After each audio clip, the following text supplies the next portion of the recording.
président de la République apprécie beaucoup aussi cette option, cette possibilité de pouvoir réunir les Russes et les Ukrainiens à Genève. J'ai encore une fois offert cette option de bons offices. On en a déjà parlé, mais bon, il faut aussi avoir tous les acteurs qui sont d'accord.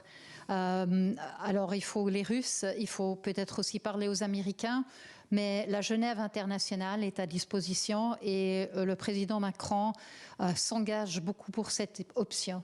Cette option prendrait le nom d'une plateforme, c'est-à-dire, est-ce que vous pouvez nous en dire plus ?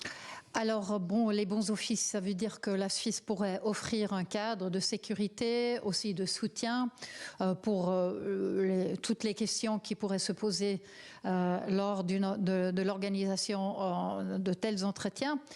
Mais la Suisse ne serait pas responsable pour le contenu. Mais on est un pays neutre, on était sollicité aussi, si vous vous souvenez, de la part des États-Unis et de la Chine pour les pourparlers qu'il y avait à Genève en matière de commerce. Alors c'est une occasion aussi pour présenter encore une fois les bons offices dans ce cadre-là, parce qu'on était d'accord, le président Macron et moi, qu'il faut vraiment terminer cette guerre. Continuons de parler des bons offices de la Suisse en évoquant l'Iran. Depuis 1980, la Suisse est un facilitateur, un médiateur entre Washington et Téhéran. Qu'en est-il aujourd'hui de ce rôle ? Donc c'est pareil, mais là non plus, on n'est pas responsable pour le contenu.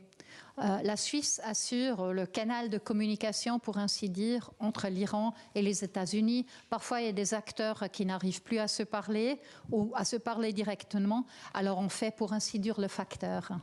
Les tarifs douaniers. La discussion avec Emmanuel Macron est arrivée à un accord. Qu'est-ce que vous vous êtes dit là-dessus, sur ce dossier ? Alors, nous avons eu un échange sur l'état des lieux. Je peux dire que la Suisse, en ces moments même, négocie à Washington encore. J'espère que nous allons trouver un accord, bientôt, parce que, en fait, les États-Unis ont imposé un tarif de 31% à la Suisse, 20% à l'Union européenne. Dans l'Union européenne, c'est vraiment la Commission qui est responsable pour les négociations, c'est donc pas la France, mais nous, en tant que pays à l'extérieur de l'Union européenne, nous sommes responsables pour nos propres négociations, et c'est crucial pour la Suisse, parce que si vous regardez les pays les pays vers lesquels on exporte le plus, c'est en fait les États-Unis, c'est l'Union européenne en tant que bloc, mais comme pays individuels, ce sont les États-Unis. C'est donc crucial pour la Suisse de trouver une solution, et surtout que nous, on n'impose pas de tarifs pour les biens industriels. Alors c'est très paradoxal en fait. Avec Emmanuel Macron, vous avez évoqué vos relations avec l'Union européenne. Où en sont-elles ? Oui, j'ai évoqué le calendrier maintenant en Suisse, parce que nous avons conclu les négociations en décembre dernier. Maintenant, le Conseil fédéral a présenté le projet de consultation.